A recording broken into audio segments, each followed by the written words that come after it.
What up, my G's? Welcome back. Thank you for being here. In today's episode, we're going to talk about GTA 6. Wait, bear with me.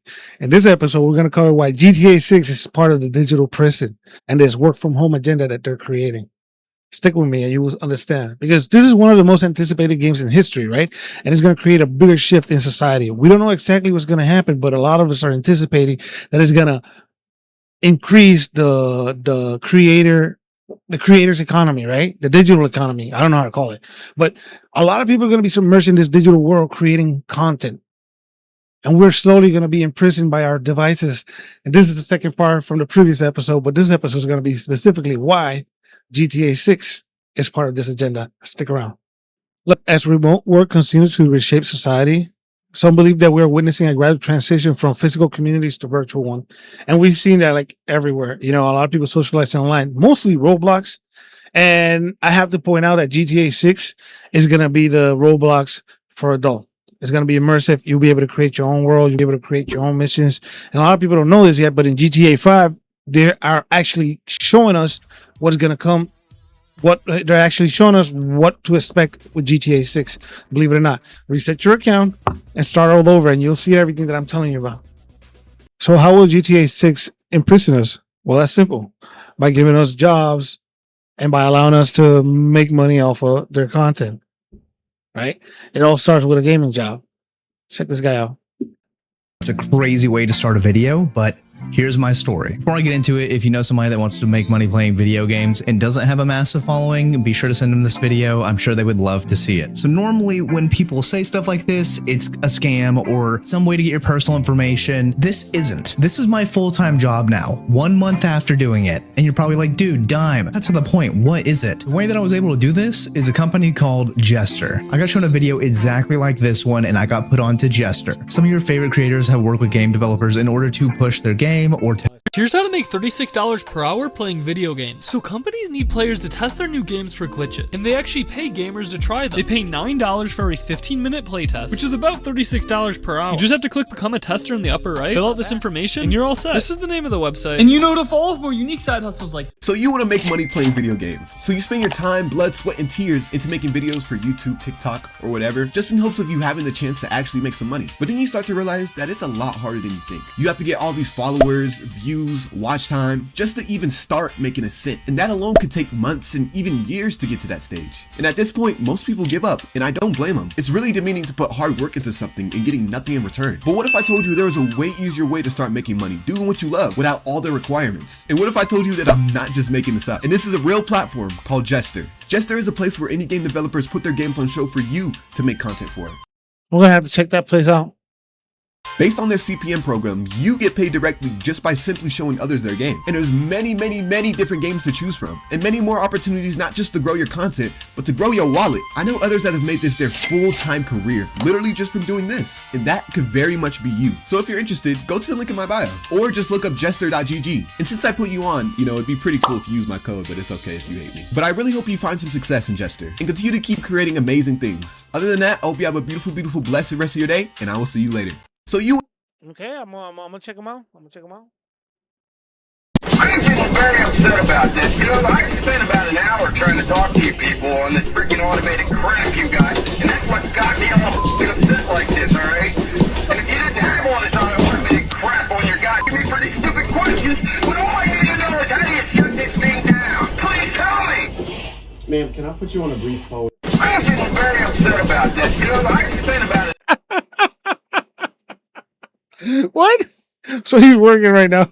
Yeah, that's dope. All right.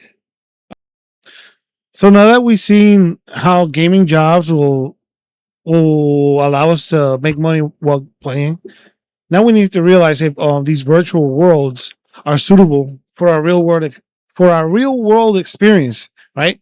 Because people do get lost in these digital world and these fantasies. So is it suitable for us? Let's check it out. What if we could create fully immersive virtual worlds? That's kind of what's going to happen with GTA 6. We're going to start creating these worlds. Imagine stepping into a digital realm so lifelike that you can feel the wind on your face or taste That would be amazing. the flavors of exotic foods. This technology could revolutionize how we interact, learn, and experience life. In education, students could explore ancient civilizations firsthand. What if the real world became obsolete? Think about it. A vibrant metaverse personalized to your desires, bursting with experiences beyond imagination. Imagine escaping your 9 to 5 for a moonlit stroll on alien landscapes, attending concerts with holographic icons, or building empires in virtual... Oh, by the way, you know how they make concerts and events in Fortnite?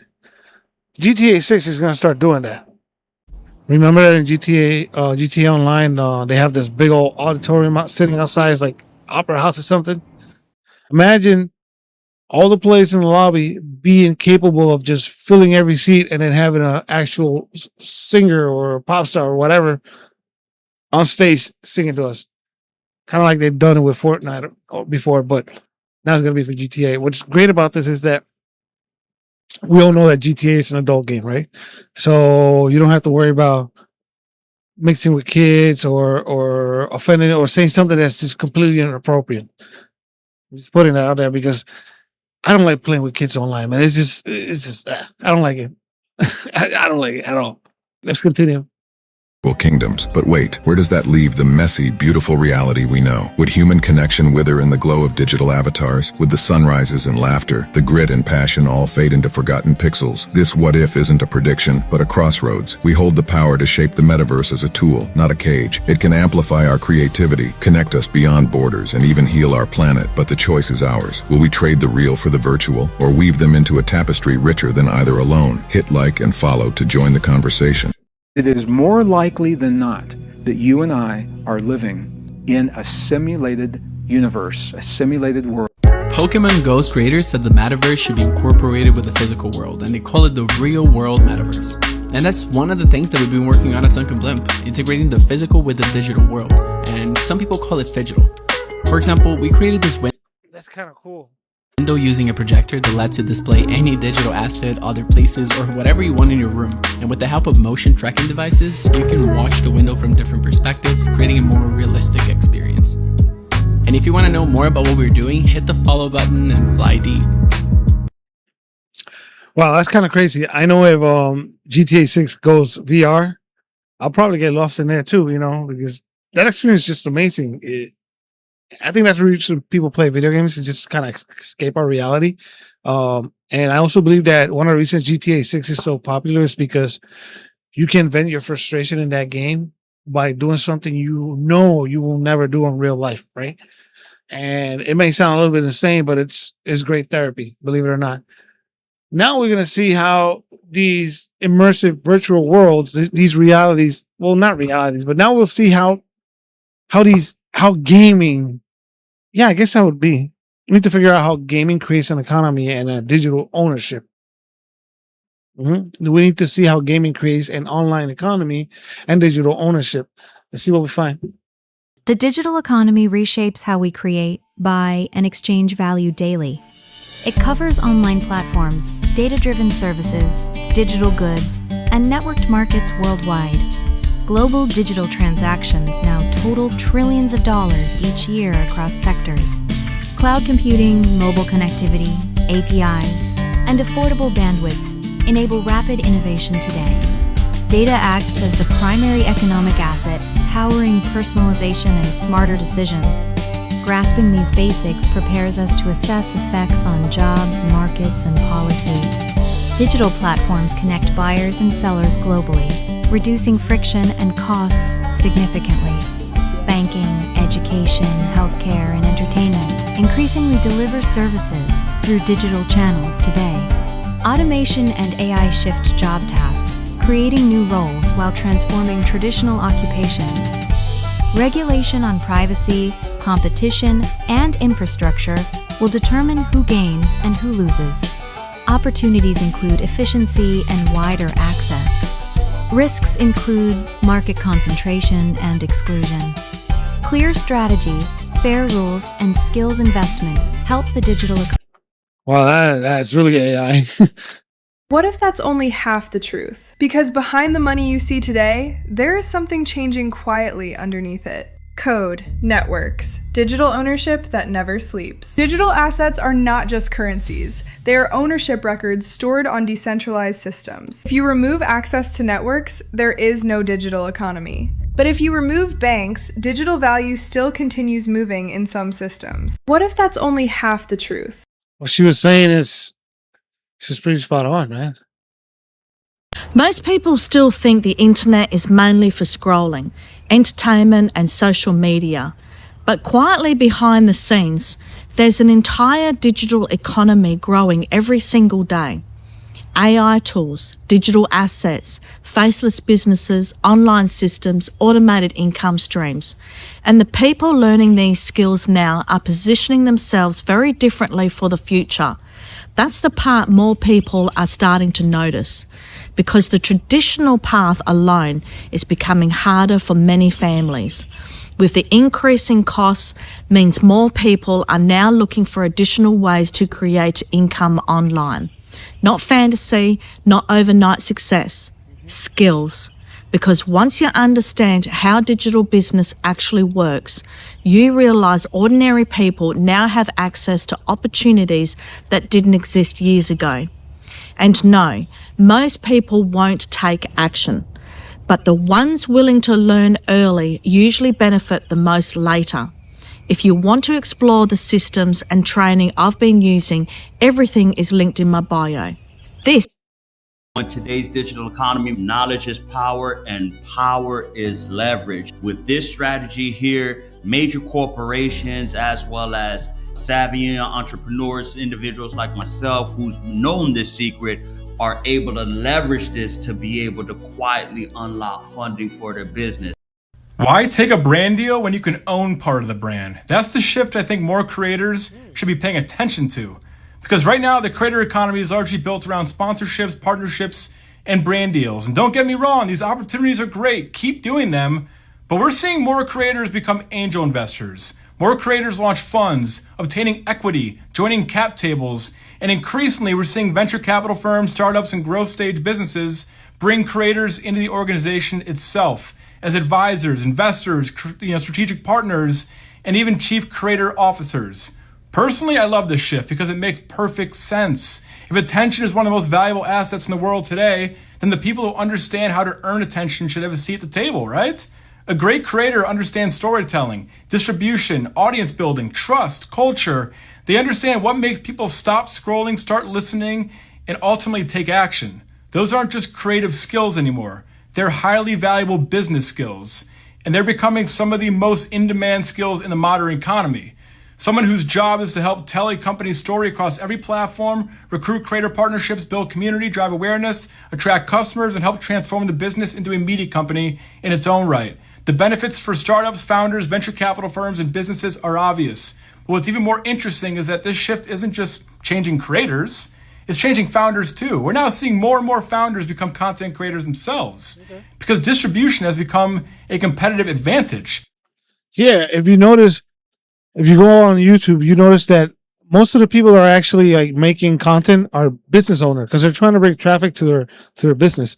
A lot of them are small niche, and most of the other ones are like reactors, right? Like what do I call them? Reaction channels. But the ones that actually make money and the ones that actually are most productive are the ones that are already owned by a business. So, I don't even know how to explain this, but I think that would be the best way to go. If you don't have a business, try to grow your channel and then turn your channel into business, I guess. Or if you have a business, start creating content so that your business makes more money. All right, let's move on. If our world didn't go digital and online, what would you do? Well, there's no turning back because it has gone digital. And everything we do pretty much is online, and the digital economy is booming. If you're not making online money, you're falling behind. Everything around us is digital except your paycheck. That's why most people feel stuck. You cannot survive in a digital economy with analog income. Yeah, building a business online takes work, but if you're not learning how to make money on the internet in 2025, you're already behind. Because at this point, it is not optional anymore. I gotta agree with this guy, man. Seriously, if we're not trying to figure out how to make money online by this day and age, we are definitely behind. So will GTA Online create an online economy will they allow us to have digital ownership of our content? Rockstar just confirmed that keeping millions of dollars in your GTA 6 bank account is officially a financial liability, according to internal So Rockstar ended up teasing a bunch of new updates coming to GTA Online next week and this summer. They started off saying they're going to be doubling the pay on a bunch of jobs such as the special vehicle work and the MOC missions, while also saying that the bail office targets, a super yacht life, and Project Overthrow were going to be getting a 50.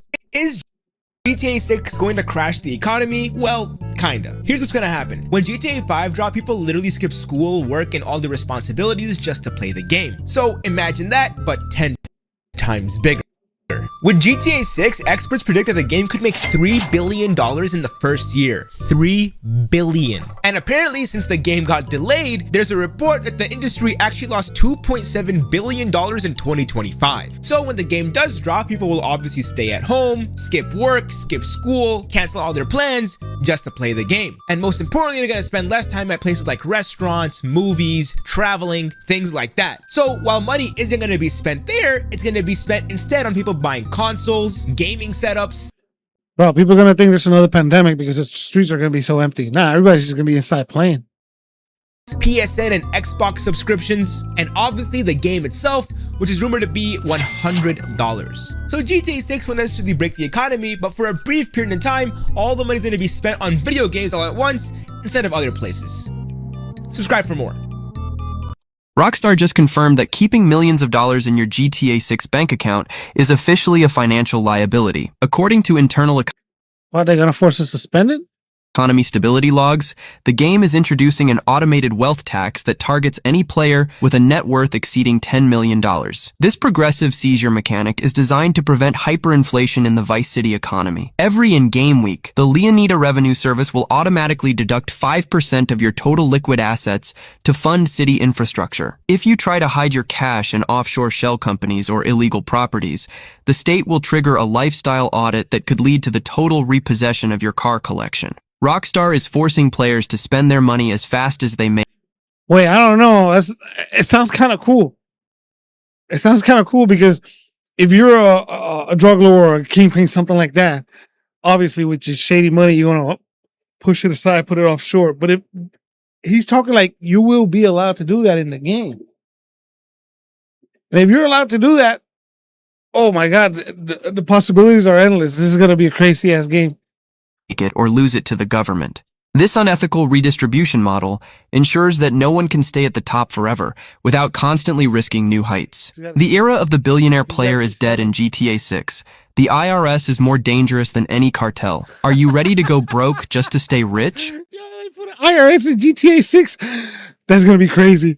GTA 6's money system could be a major upgrade. Businesses could let players build, manage, and profit across Vice City. Heists and big paydays could bring high-risk missions with serious rewards. Jobs and side hustles could give players more ways to grind, earn, and build up cash. Investments, real estate, and luxury spending could... That would be cool if you're actually allowed to make investments, because you can buy stocks online, but it's like it really doesn't work. It doesn't go anywhere. Have you ever tried buying stocks online on GTA? I don't know if you could do it on GTA Online. I'm pretty sure you could do it on GTA on like the story mode. So I'm just saying. Rockstar just confirmed that stealing too many cars in one area will actually destroy the local economy in GTA 6. According to leaked world simulation systems tied to Vice City's underground market, Rockstar has reportedly built a dynamic supply and demand economy that reacts to player crime in real time. If players repeatedly steal vehicles from the same district, dealerships will slowly run out of stock, insurance prices will skyrocket, and civilians will stop driving expensive cars through that area completely. The system doesn't just track stolen cars either.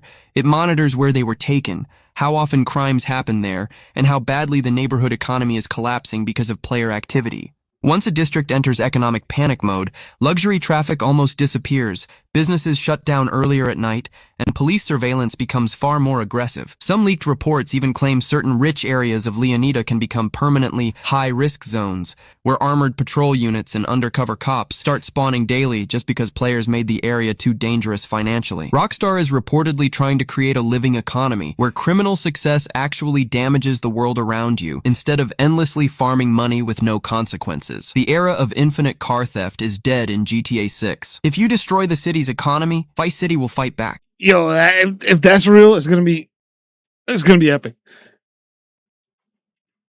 So I got a question, my G. Have you ever asked yourself what is actually the future of society with all this technology? You know, what will the future be of our society with all this technology? You ever ask yourself that? No, I never did. But after watching all of this, I asked myself, is all this technology really beneficial for us? How is it going to go about? Because some things are actually good, but others are just, a little too much. Anyway, let's watch a couple of clips to see how technology is going to influence our society in the future. People can't do that. Sit still. No, they can't. Like they have to do something, minutes, and they have to be moving. Got the phone. It's like, what's going on? One of the biggest things that I noticed, as far as like changes out here, and you were saying something about technology. Well, what I feel is a huge change is the people, and I think it's because of the technology. Yeah. It's like talking to people is weird now. So it's like a lot of people don't even want to talk. Imagine stepping into a world where social interaction transcends the physical. At Explore neural-linked virtual lounges where minds connect instantly, sharing experiences in real time. At Discover collaborative dreamscapes. That is kind of interesting, though. Co-created by participants' thoughts. Unveils immersive empathy theaters, letting you feel others' emotions directly. Features memory gardens, where friends walk through shared recollections. Finally, introduces the ultimate fusion, mixed reality plazas, where digital avatars and physical bodies interact seamlessly, forever changing how we connect. That's why I'm arguing with his premise. His premise is, oh, well, we live in a society now. Would you believe it? People don't have the social interactions in the physical world that they want. We'll step in with a solution. It's just like, well, fucking hold on. Do we have to live in a society where people are deficient socially? And the answer is no. We could recreate society to address that and then still have the social media outside of that. Like, he's honestly seeing, and this is what these entrepreneurs do, he's seeing a gap in the market. He's got access to like billions of people's data, and he's just like, yes, good. I can see that they're all upset and unfulfilled. How do I capitalize on that? That's so messed up. But he does have a point, though. It's a scary world we live in, man. The unfortunate side of technology and just living in this modern age is that friends that you would normally get together with and do something with, you don't do that anymore. You send it, and this isn't to say per se all of us, but a text will get sent, a 5-minute FaceTime call will be sent. And although that's a way to reach out and check in on one another, it's not. It really isn't. And it doesn't scratch that itch for interpersonal like communication and being with one another and doing all this stuff. It kind of just puts a Band-Aid over it. It like fixes it. It's like, oh, well, I spoke to him yesterday. It's like, yeah, but you didn't do anything. Yeah. That's not to say you have to do something every single time, but whereas we used to prioritize, oh, hey, honey, I'm going to so-and-so's house to go hang out for a bit. He does have a point. When was the last time you went out to hang out with your friends? Yeah. Oh, we're gonna go to the local restaurant, just grab a bite. Yeah. We're gonna grab a beer. Yeah. We're gonna go get a workout in, this and that. It's just like everyone, I don't know if it's just everyone just throwing their hands up and allowing their crazy schedules and lives to just take over and affect it and just go like, and this is like literally no dig at you. It really isn't. But I hear that all the time with like, oh, I have kids. I can't do, XYZ, not necessarily Call of Duty. Yeah. Or I have a family. Yeah. And it's just like, yeah, but like people for years did shit. They did shit. Yeah. So it's like, at what point, like not necessarily every night, but they did go out. They didn't have another option to, because there was no technological option to go online for an hour. They had to go out and do things. Think about like the group chat you probably have with your closest friends. Right? I don't have any group chats. No one invites me in them anymore because I stopped answering. I don't do group chats. Never done. Never. Every time they add me to one, I just leave. I hate them. I'm just like, don't invite like me. I can pull up. I can pull up like I don't have it. Yeah, I can pull up. I can Kenji's pull my up. friend. I can pull up a group chat I got with some of my boys, and like, there's a lot of conversation in that, right, and things that happen. But there may not be the all right, yeah, we're gonna get together this Saturday because I just talk to you every day. Right, or like I'm like in your kind of proximity. yeah, your like, technological whatever circle. It's a web. It's like a but technological you don't actually see these people, right? Yeah. So you're right, it's an easy scapegoat to just be like, nah, I sent you a text the other day, we're good. Or I saw you post something. Yeah, I right? liked your Instagram Yeah, post. like, Like, I'm good. that's not Yeah, the same. yeah. Every human that makes under $20 an hour that's watching right now needs to hear me. I see a business in the future where people get paid to walk with other people. Create a Facebook account and then run $10 of ads, $10 on a video saying, yo, I live in Topeka, Kansas, and I live on this area, and I'll walk with anybody. I'll walk with you and talk and communicate and chop it up. Oh, smack. He got something on. He got something there. Basically, in the future, we're not gonna have friends and we won't be socializing. And the people that need to socialize can purchase this service, I guess. I don't know. I think it might be a good idea.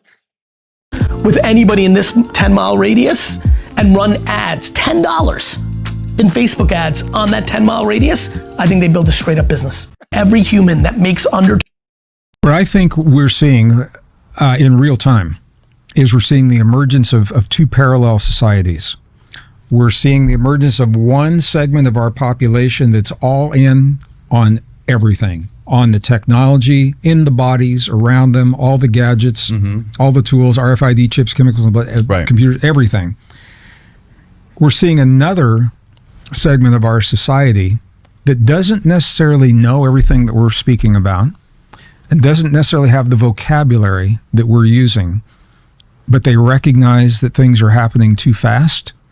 It's not good for us.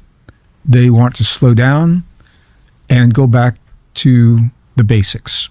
And so those are the people I see in my little food co-op that are pulling their kids out of public schools to teach them their own family values. They're growing their own food.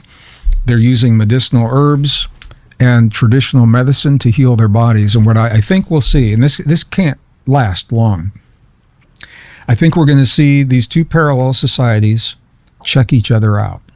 And we're going to say who's happier, who's healthier, whose lives are more fulfilled. And the answer to that question is going to be where we emerge. And my sense is there'll probably be a middle ground. I think we'll never let the technology go, but we don't have to incorporate it into our bodies. Right. We can allow the technology to serve us rather than enslave us. That is the best way to go about this. That is the best way to go about this because they want to chip us. They want to control us. They want to put chips in our heads. They want to give us chips for an economic system. But we can coexist with technology without having to put it in our body. So in other words, we don't need to be cyborgs. Although some would argue that they would want to be cyborgs. That's on them. But I'm just saying we shouldn't be forced to do these things. I got a question for you. Do you think that online gamers and remote employees, I forgot the word. Do you think online gamers and remote employees will create an acceptance to all these changes?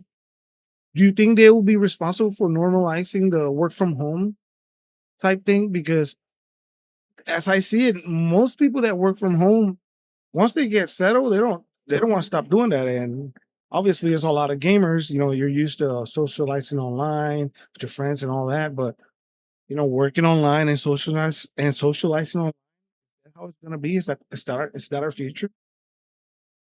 I don't know. What do you think? If you're a gamer and you work from home, you have it made. Come here, let me show you a little secret. Work from home setup, bada bing, bada boom. There it is right there. Boom, gaming setup. Clock out, go game. Clock out, go game. Easy as that.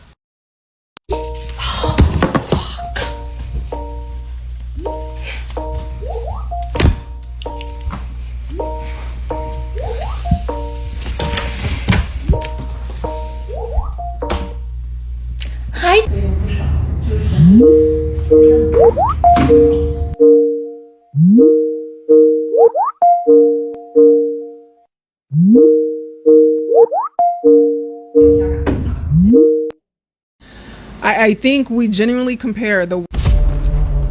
Does anybody know how to make some money in here? Huh? You know how to make some money? I need to make some money. Oh my god. Bro. What? Wait, hold on. What you call me? A broke bastard. Hey, gang, stop being so loud, gang. Move the f around, man. I ain't gonna lie, bro. Nobody's scared of you. Here we go, chat. Oh my gosh, bro. Relax. She not letting you, gang.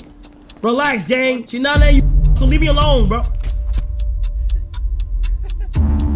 Damn, gang. Mr. Chang didn't go away because of Facebook. A lot of people think that, but that's not the case. It was actually supposed to not go away, but I guess we got debated on that. Nah, what happened was, back in the day, Twitch was cracking down on shit. I had to go in front of, like, the Asian Twitch Council or some shit and plead my case, and they're like, alright, yeah, well, he's good, he's not f***ing racist. But they still wanted shit to change over time, and that's when deals were all up in the air. And the Facebook deal came, and they're like, hey, we'll give you this, this lump sum of money, and this, that, and the third, and you don't have to change anything. I was like, oh, cool, and then we signed that, and they're like, yes, and higher up wants you to change it.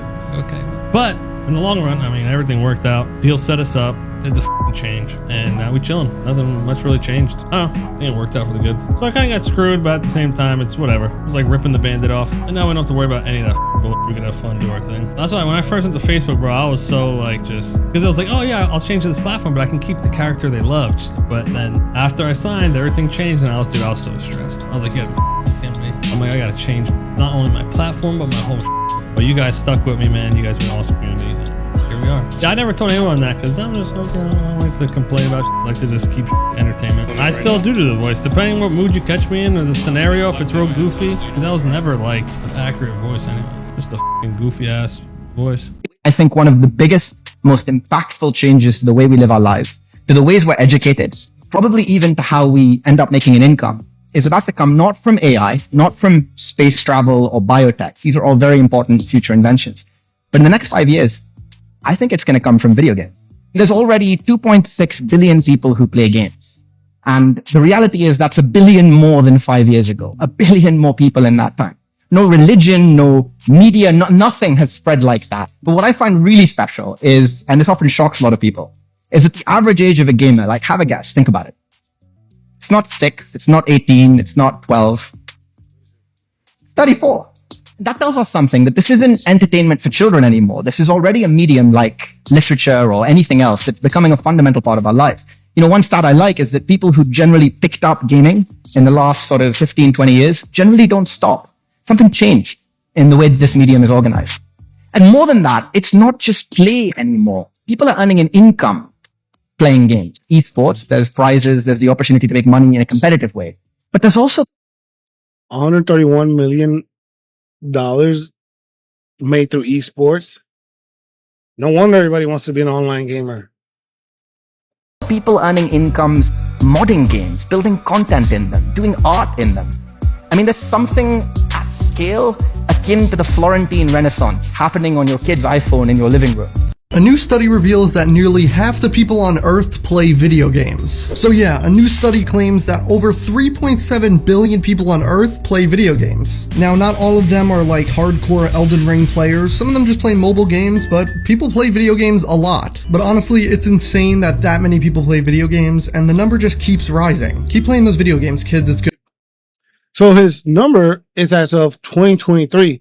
So instead of adding an extra billion in 5 years, it grew 1 billion in 4.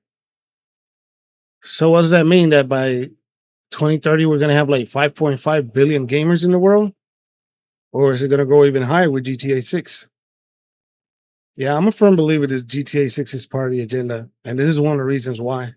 Actress Brie Larson spoke on video games and how more people than we think are actually playing them, and she's absolutely right. The gaming community is much bigger than the film and television world. Yep. People say, what movies did you see? What book are you reading? But not so much do you think to ask, what video game are you playing right now? Yeah. And I think we'd be surprised that more people are playing games, and even people that think, oh no, I don't play. As of 2025, approximately 3.3 to 3.6 billion people are playing games. That's over 40% of the world's population. Gamers are no longer just the sweaty dude in their basement playing World of Warcraft or Call of Duty. Now it's also moms playing Candy Crush or kids on the next playground, even girlfriends playing Animal Crossing or Pocopia. With gaming being more popular than ever, what are you playing? So the number doesn't seem to Like everyone's just giving out a different number, but I would love to know where this information is coming from so that I can give you guys an accurate number. But regardless, he said, what year he said? 2023, he said it was like 44%. So around 40% of the world population. So if you think about it, most of it is kind of like adding up from 2014 to 2019 and from 2019 to 2023. So I was very curious about that number, and I had to ask Google how many gamers around the world as of June 9, 2026, which happens to be the day I'm actually editing this video. And it says that as of June 2026, there's approximately 3.6 to 3.7 active video game players worldwide, right? But it also says down here, let me scroll down a little bit, that most of the that most of the players are actually on mobile device, right? Around 3 billion. And that makes perfect sense. After the rise of smartphones, everybody has them now. So, you know, you got old ladies playing slot machine games, and people that normally wouldn't play games, video games, or anything like that are actually doing it now on their phone. So yeah, that makes perfect sense. Honestly, I thought it was just mostly like PC gamers and consoles, but wow, I was way off. Anyway, let's continue. Man, how big is the gaming industry? Because I see everybody wants to play and there's so many players, but how big is the actual industry? The video game industry is worth nearly $200 billion, and right now it's at war in the courtroom. Here are the legal battles that every game developer, publisher, and investor needs to understand in 2026. First, AI and copyright. If your studio used AI to generate art, music, or code for your game, you may not be able to copyright it. Courts have ruled that AI-generated content without sufficient human authorship gets zero copyright protection. That's a massive commercial exposure that most studios haven't even begun to address. Second, Disney and Universal just sued AI image generator Midjourney for printing unauthorized copies of their characters. If Disney wins this, the ripple effects across every creative industry will be enormous. Third, Epic Games is in the hot seat. SAG-AFTRA sued an Epic subsidiary for using AI to clone the voice of Darth Vader in Fortnite without telling union members. Voice cloning in games is now a legal minefield. Fourth, loot boxes are being treated as gambling by regulators across the US and Europe. If your game has them and minors can access. Hey, that I actually agree with, because I don't like this pay-to-win bullcrap that's been ruining the actual gaming industry. Your legal exposure just went up significantly. Fifth, the sweepstakes casino model collapsed in 2025 under enforcement actions and lawsuits. That warning shot echoes across the entire gaming and crypto space. The bottom line is that the legal framework for this industry was built for a different era. AI, digital ownership, voice rights, and virtual currency have outrun the law, and the courts are only now catching up. You think the music industry is big, right? You think the movie industry is big. It ain't anything compared to the gaming industry. Gaming blows it away. Somebody was throwing some numbers on when it comes to gaming and that kind of stuff. Like, it's an incredible industry. I mean, it blew my mind. The gaming industry dwarfs movies, music combined. People massively underestimate the size of the gaming industry and the impact it has. Well, look, Maji, whether you game for fun or you game for money, there's no denying that the gaming industry is massive. Maybe now you can see why a lot of people want to work from home, why a lot of people want to make content for money, why a lot of people want to play video games for money. And I can actually see now why a lot of people are they don't want to do their regular jobs. They'd rather be online, making money the easy way. I get it. Easy is enticing. You're making money while you're being entertained. It's like, let me give you an example. It's like basketball players.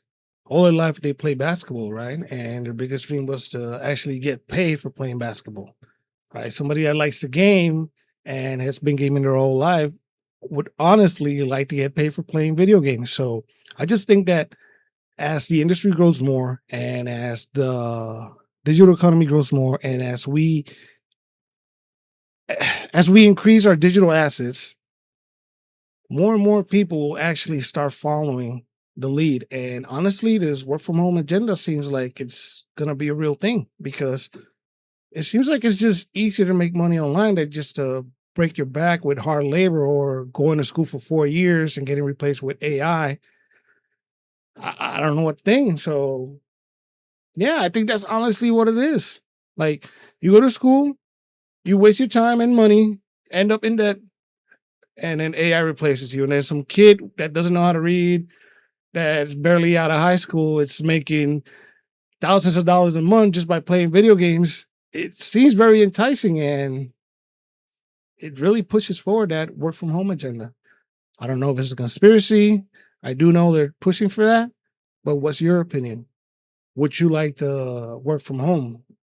Would you like to make a living creating content or playing video games? What's your opinion? Or are you one of the many that's waiting for GTA 6 to come out to actually start a channel, either a TikTok or a YouTube or Rumble, whatever is out there? I don't know. It's a whole bunch of stuff. Give me your opinion. What do you think? And I think that's all for today. Thank you for sticking around. Thank you for watching this video, and later, Majid.